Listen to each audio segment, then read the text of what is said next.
1 Samuel, capítulo 1, versículo 10. Quem está nos acompanhando pela live, seja bem-vindo. Estamos iniciando o momento da palavra nesse culto especial de Dia das Mães. Nosso texto é 1 Samuel, capítulo 1, versículo 10. Eu quero ler com você esse texto. Inclusive, vou até pedir licença, que eu estou recuperando de uma virose, né? E hoje a irmã Andréia me salvou aqui de eu não entrar numa crise de tosse. E ela me deu essa pastilha. E enquanto eu estou ministrando a palavra, eu vou fazer a mesma coisa que eu fiz de manhã. Que de manhã eu falei, queridos, entrem em oração para não ter uma crise de tosse aqui. Porque quem pegou essa virose sabe que está bravo, né? Quando a gente engata a tossida, parece que a tosse não acaba mais. Dá falta de ar. E quando a gente está pregando, ministrando a palavra, a gente está forçando, né? Então não tem jeito, em algum momento vai começar. E aí, se vocês não virem com bombons, é isso, tá? É uma pastilha, vocês acharem, poxa, pastora, tem tanta hora para comer bombons. Não, não é. Para ver se a gente não tem uma crise de tosse, tá? Então vamos ler juntos 1 Samuel, capítulo 1, versículo 10. Diz assim, todos acharam aí? Digam amém. Amém. Quero só saber quem está vivo, né? Quem está vivo aí, diga glória a Deus. Glória a Deus. Amém. Diz assim a palavra do Senhor. E Ana, com amargura de alma, orou ao Senhor e chorou muito.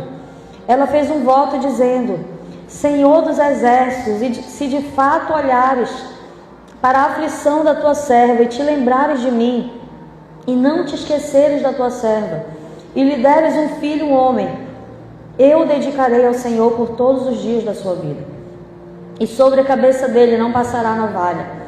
Ana continuava a orar diante do Senhor, e o sacerdote Eli começou a observar o movimento dos lábios dela, porque Ana só falava em seu coração. Os seus lábios se moviam, porém não se ouvia voz nenhuma. Por isso Eli pensou que ela estava embriagada. Ele disse, até quando você vai ficar embriagada? Trate de ficar longe do vinho. Porém Ana, versículo 15, porém Ana respondeu, não, meu senhor, eu sou uma mulher angustiada de espírito. Não bebi vinho nem bebida forte, apenas estava derramando a minha alma diante do Senhor. Não pense que essa sua serva é ímpia. Eu estava orando assim até agora, porque é grande a minha ansiedade e a minha aflição. E então ele disse, vá em paz, e que o Deus de Israel lhe conceda o que você pediu. Ana respondeu, que eu possa encontrar favor aos seus olhos. Então ela seguiu o seu caminho, comeu alguma coisa, e o seu semblante já não era triste.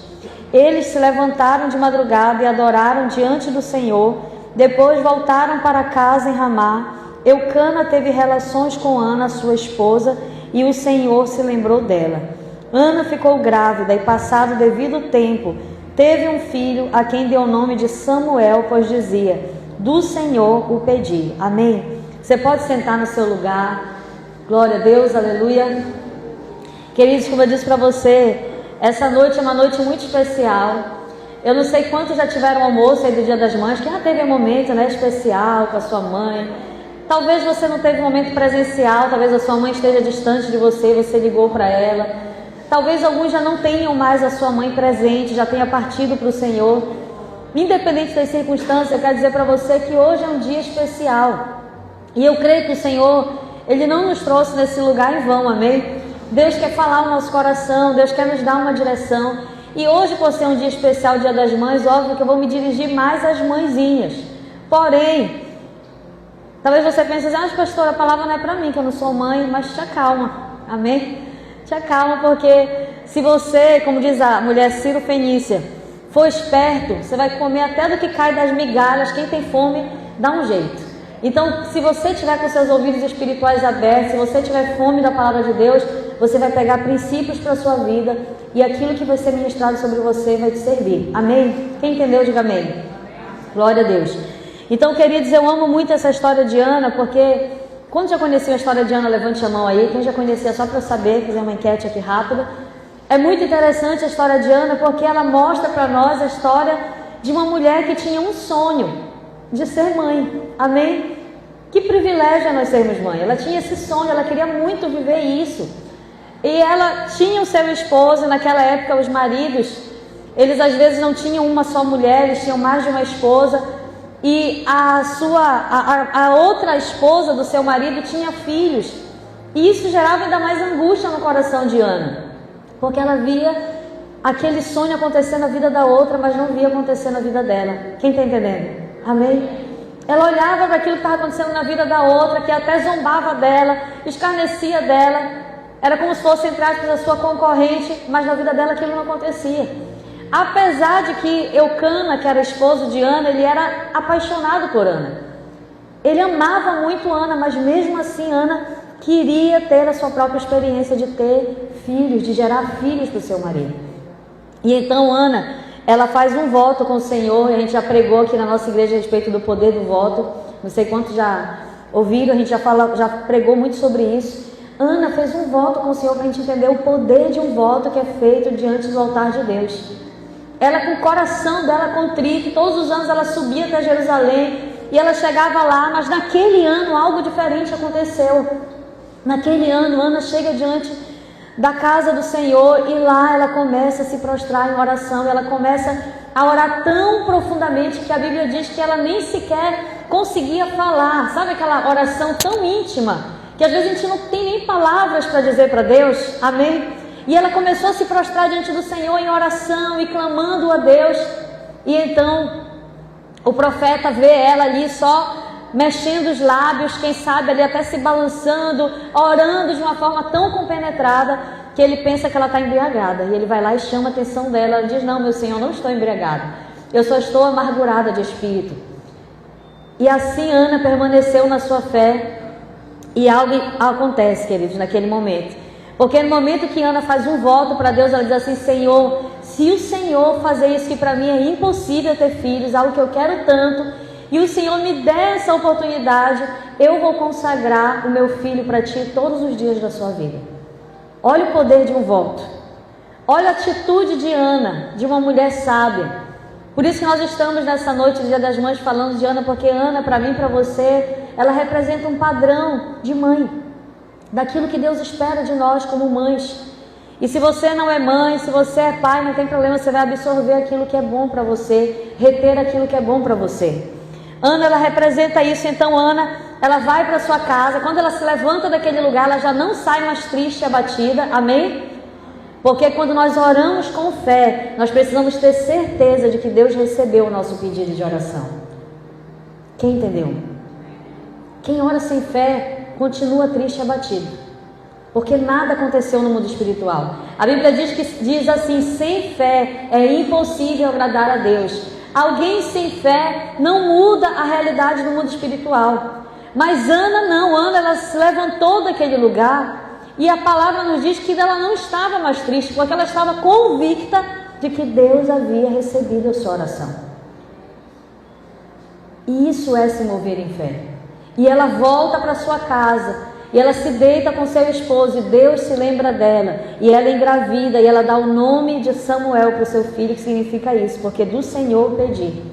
E então, quando Samuel completa a idade de Ana, cumpriu o voto. Qual era a idade de Samuel? A Bíblia não diz. A Bíblia diz que Samuel, quando ele fosse desmamado, ele seria apresentado. Agora imagine você, que qual a idade média de uma criança desmamada? Vamos imaginar 3 anos, 2 anos, 4 anos talvez. Creio que não mais do que isso. Ana pega aquela criança. Imagine você, queridos, olhem para cá, imagine você o coração dessa mãe, que sempre quis ter um filho. Imagine algo que você está pedindo muito para Deus: Senhor, eu quero muito, muito, muito, muito, muito que isso aconteça. Aí quando você recebe aquilo, você fala: Senhor, agora eu vou devolver para Ti. Que coração é esse, queridos? Não é um coração comum, é um coração de uma pessoa que entende que tudo que ela precisa está em Deus. Amém ou não amém? De alguém que ama mais a Deus do que a bênção que Deus deu para ela. Ana amava mais a Deus do que a bênção que ela havia recebido de Deus, senão ela não cumpriria o seu voto. Ana foi uma mulher de palavra, porque ela poderia nesse momento falar: não, Senhor, não dei de ideia, agora que eu já estou com a criança aqui, não dei de ideia, Senhor. Mas ela foi até o fim. E eu fico imaginando, queridos, o quanto deve ter sido difícil para Ana, na noite anterior, dela ir lá levar o seu filho, lá com o sacerdote Eli em Siló. Imagine ela dormindo, abraçadinha com Samuel, pensando: meu Deus, nunca mais essa cena vai se repetir, porque a partir desse momento eu estou entregando meu filho para Ti. E assim foi no dia seguinte. Ela leva Samuel, ela entrega nas mãos do profeta, Ela ainda não tinha outros filhos nessa época, mas pela fé ela tomou essa iniciativa, e depois que isso aconteceu, todos os anos ela voltava para visitar Samuel. Não tinha WhatsApp, não tinha ligação, não tinha nada disso. Todos os anos ela ia lá uma vez ao ano ver como estava o filho dela. Levava uma túnica para ele, uma túnica sacerdotal para que ele usasse. E aí, queridos, numa dessas visitas o profeta fala para ela assim: olha, que Deus te abençoe pelo voto que você fez, e que Deus te dê muito mais filhos. E quando isso acontece, Ana volta para sua casa depois de ter cumprido o seu voto. Já estava sem filho de novo. Samuel já estava lá, entregue à casa de Deus. E aí Ana volta para sua casa. Olha como Deus prova o nosso coração. Ela tomou a decisão de fé, ela cumpriu o seu voto. E depois que ela cumpriu o seu voto, que ela recebe essa palavra que o profeta ele libera sobre ela, ela volta para sua casa. Ela ainda tem mais 5 filhos, porque Deus é fiel. Amém? E essa noite, queridos, eu quero compartilhar, queridos e queridas, com você alguns ensinos da palavra a respeito de mães. Hoje o nosso tema é mães em construção. Por que é esse tema? Porque nós precisamos entender que nós estamos em construção. Eu não sei ainda ser mãe, eu estou engatinhando no processo. E eu sei que mesmo alguém que já é mãe antiga aqui, também não é uma mãe perfeita, também está em construção, sim ou não, gente? E a gente precisa entender isso para que a gente não carregue um peso que não é nosso. Nós estamos em construção. Eu dei até o testemunho de hoje de manhã no culto, de que alguns anos atrás, lá na Caripunas, quando nós estávamos pastoreando lá, que foi a primeira experiência que eu tive, depois de ter tido filho, de participar de um acampamento. Porque antes, quando eu era daqui da Cidade Velha, quem lembra, era líder de jovens. E para o jovem, querido, eu acho que o ápice do ano é o acampamento, é ou não é, gente? A gente se prepara. Quem já viu aquela cena do Instagram que tem um pessoal na frente da igreja sentado com mala? O que você está fazendo? Eu não estou esperando o acampamento. Não sei quantos meses o pessoal lá esperando o acampamento, com as malas prontas. Porque isso é algo, né? A gente está ali naquela empolgação, a gente quer participar da gincana, a gente quer participar dos cultivos espirituais, enfim, tudo acontece, é maravilhoso. E fazia muito tempo que eu não participava. A última vez que eu participei foi quando eu estava ainda sem filhos, né? Faz pouco tempo, faz muito tempo. E então, quando foi na Caripunas, eu já estava com 2 penduricalhos, um de cada lado, o João e o Miguel. E aí nós fomos para o acampamento. E eu não era mais líder de jovens. E aí quando eu cheguei lá, primeiro choque, né? Meu Deus, não sou mais líder de jovens. Aí o acampamento acontecendo, aí quando eu vi os jovens, foram lá para a área do Areião, e até a primeira gincana. Começou o acampamento, a primeira coisa que a gente faz, gincana. Aí o pessoal calça leg, e põe, e se arruma, e amarra o cabelo. E aí começou a me vir aquele desespero. Eu falei assim: eu vou participar, vai ser muito bom e tal. E eu olhava para o lado o João e eu olhava para o outro Miguel. E eu falei: Senhor, como é agora que a minha realidade mudou, né, Senhor? Como é que eu vou participar, que esse menino não sai do meu pé e não tem com quem deixar? E aí, nesse dia eu lembro que eu fiquei me sentindo em crise de verdade, irmãos. Para você pode parecer, não é tão simples não, mas para mim, eu fiquei com aquela sensação de: meu Deus, eu queria estar lá, mas eu estou aqui, olhando as minhas crias. E todo mundo se divertindo. Eu estou olhando aqui Miguel e João para não caírem na piscina. Miguel e João para não darem uma bolada na cabeça do outro. Eu estou aqui olhando eles. E eu lembro que nesse dia eu conversei com a pastora Rosa, a pastora aqui dessa igreja. E eu falei: pastora, eu estou me sentindo meio em crise, pastora. Eu não sei o que está acontecendo. A minha mente ainda é de jovem, mas as minhas responsabilidades agora já não são mais. Eu tenho que olhar os meninos e tal. E ela falou: minha filha, calma, é um processo. E é exatamente isso, é um processo. A gente não nasce sendo mãe, sabendo ser mãe. Eu sei que existe algo chamado instinto materno, é bom isso. Mas a gente vai aprendendo, é no processo mesmo. Às vezes a gente só quer um tempinho pra gente como mãe. Não é verdade? Cadê as mães aí, gente? Quem gostaria de que seu filho tivesse um botão que você apertasse nele assim, ele para e desligasse? Quem gostaria? Eu também. Aquela agitação, corre para o lado, corre para o outro. Tá, pera lá. Miguel, João, Esther. Silêncio. Todo mundo desligado. Mas não existe esse botão, não inventaram. E provavelmente não vão inventar. Senão ele ia viver acionado, né? Aí as mães não faziam mais nada. Então, queridos, nós estamos nesse processo. E eu quero compartilhar com você alguns princípios da palavra, para que eu e você possamos ser mães segundo o coração de Deus, porque não é fácil. Diga aí no seu lugar algo que eu sei que você sabe que é verdade. Diga assim: não é fácil ser mãe. É fácil, gente? Não é fácil ser mãe. Não é fácil. Agora diga também no seu lugar: não é fácil não ser mãe. Porque enquanto a gente está reclamando que não é fácil ser mãe, existem pessoas que estão sonhando em ser mãe e não podem ser.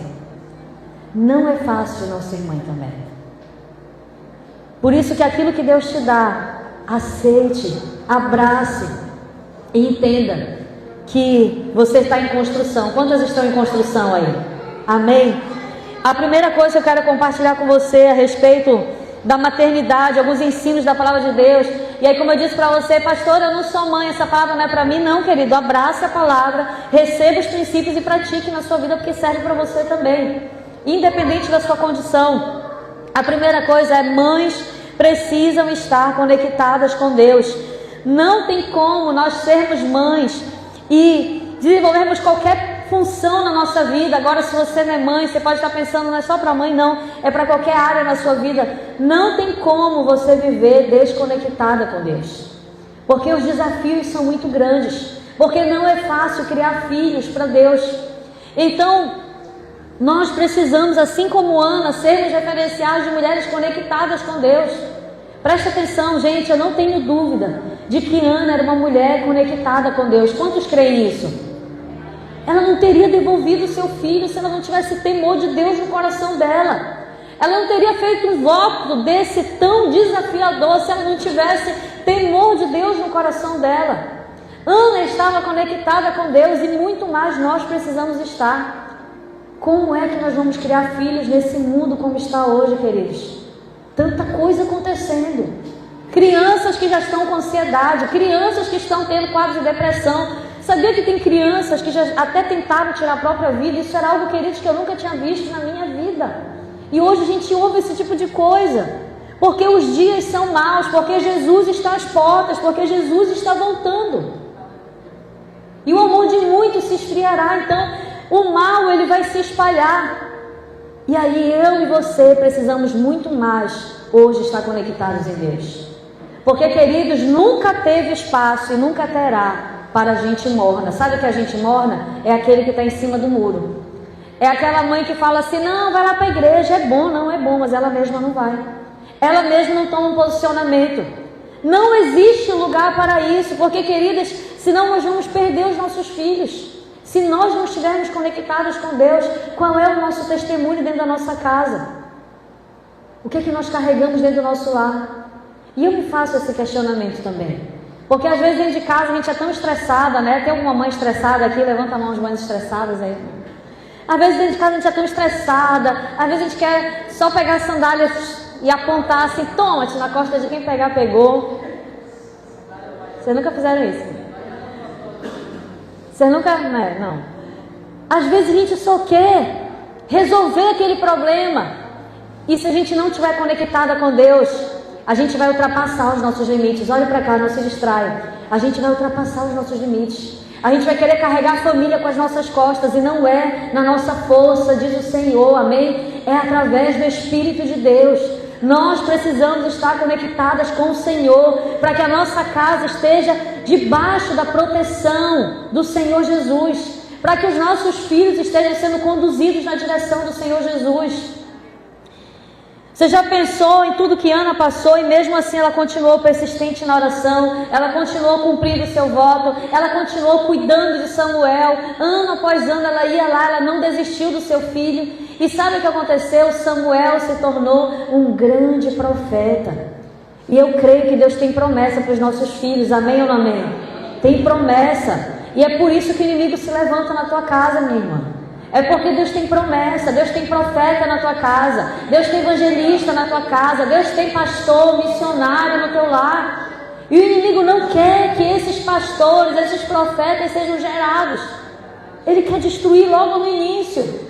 Se eu e você não formos mães conectadas com Deus, se a gente não tiver nosso tempo de oração, se a gente não tiver um bom testemunho na nossa casa, não tem como, não dá certo.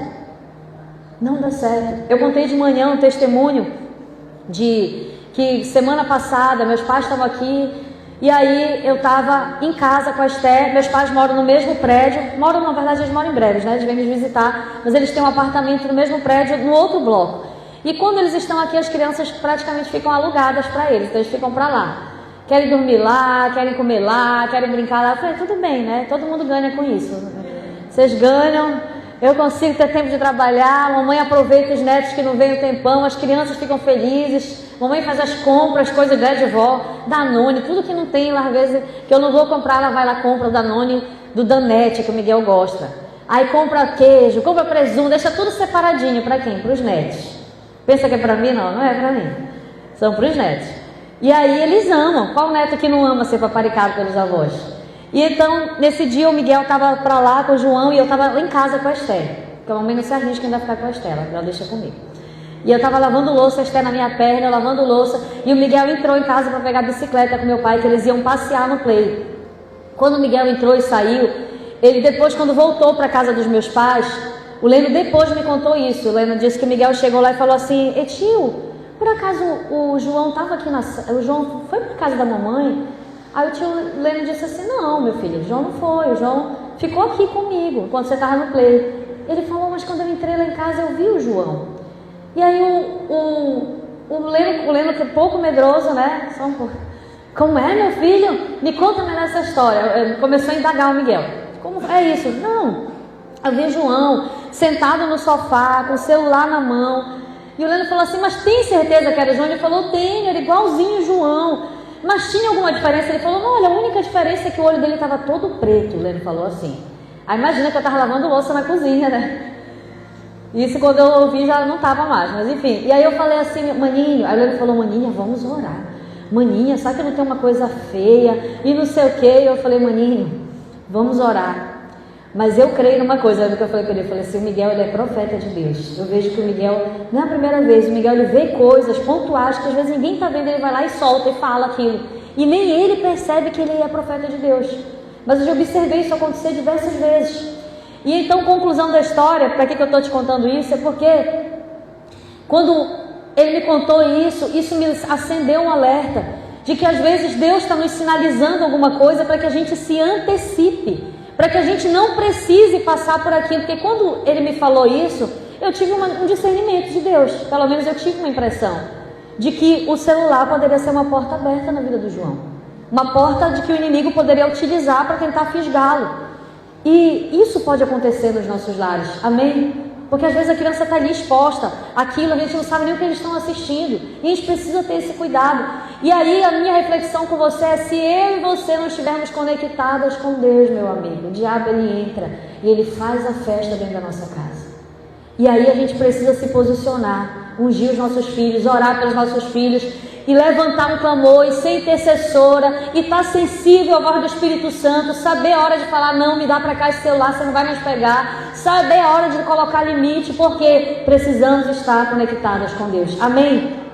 Segunda coisa que eu quero compartilhar com você: mães devem criar filhos para Deus. Existe uma frase que a gente ouve, que é muito comum, que diz assim, que nós não criamos filhos para nós. Quem já ouviu essa frase, né? Ah, você não cria filho para você, você cria filho para o mundo. E a verdade é que nós não criamos filhos para nós tampouco criamos filhos para o mundo, nós criamos filho para Deus, para Deus. É para Deus que nós criamos. É por isso que a palavra diz que os filhos são herança do Senhor. Eles são presente de Deus para nós, mas eles também representam a herança para o próprio Senhor. Então nós criamos filhos para Deus. E é nos detalhes que nós criamos filhos para Deus. É quando você no dia a dia ensina princípios para os seus filhos, amém? É quando você ensina seu filho a ter uma vida de oração, tendo uma vida de oração. É quando você ensina a ser uma criança temente a Deus, quando você também tem um comportamento de alguém temente ao Senhor, porque eles estão te observando. Existe algo que eu até também compartilhei de manhã, que a mamãe às vezes ela dizia assim: "Ah, minha filha, tadinho dos meninos, que eles cresceram assim, né?" Eu disse para o Senhor, falei: "Deus, se o Senhor me permitir engravidar," eu fiz quase igual como Ana, mais ou menos. "Se o Senhor me permitir engravidar, eu prometo para o Senhor que os meus filhos nunca vão me atrapalhar a te servir. Eu não vou deixar meus filhos me atrapalharem, pelo contrário, eles vão sempre estar comigo." Eu fiz esse voto com o Senhor, antes de engravidar do Miguel. E eu grávida do Miguel, inchada, eu ia supervisionar as células. Lembra, né, amor? Eu inchada que nem o Shrek, você lembra do Shrek? Eu fiquei assim quando eu engravidei do Miguel. Eu ia supervisionar as células, eu estava no culto, eu estava no ministério de louvor, eu estava pregando a palavra. Com o João foi a mesma coisa. Esther, no dia seguinte eu estava dando a luz a Esther, no dia anterior eu estava ministrando a palavra na igreja. Só Deus sabe como eu estava naquele dia passando mal. Mas passando mal, eu passei o dia chorando no dia antes de eu ter a Esther. Porque a médica tinha dito que era quase um mês depois. Eu falei, Senhor, não dou mais conta não, Senhor, já estou no meu limite aqui. E eu lembro que eu chorei naquele dia. Eu falei, Senhor, intervém, faz alguma coisa. E naquele dia eu fui para a igreja, e naquele dia eu ministrei a palavra, cansada, sobrecarregada, mas eu até cantava um louvor para o Senhor que dizia assim, eu me rendo, é um louvor que tem inglês, tem português. Eu falava, Senhor, eu me rendo a Ti, mas eu não me rendo aos problemas. Eu me rendo a Ti, mas eu não me rendo ao cansaço. E eu sempre falava isso para Deus, que eles não seriam um atrapalho no nosso ministério, mas eles seriam crianças que estariam conosco. E até hoje nós vivemos isso. A gente vem para o culto, traz, a gente vai para o congresso, leva, a gente vai fazer alguma coisa e eles sempre estão junto conosco. E eu creio, queridos, que isso é bom. Amém? Ai, pastora, está sobrecarregando seus filhos? Não. Foi o que eu falei para minha mãe disse assim, não cheguei a falar para ela por respeito, né, porque eu não queria ofender a mamãe, mas tudo bem. E a mãe falou assim, meu Deus, coitada dessas crianças, coisas de vó, eu entendo, não é por mal. Coitada dessas crianças, elas andam tudo por aí, o bichinho dorme no chão, aquele colchãozinho que está lá na sala, foi ela que comprou porque ela via as crianças dormindo às vezes no chão, a gente colocava só uns paninhos, ela falou, não, vou trazer um colchãozinho. Depois ela trouxe outro, e assim ela foi fazendo. Mas ela fazia esses comentários, né? Coitada dessas crianças.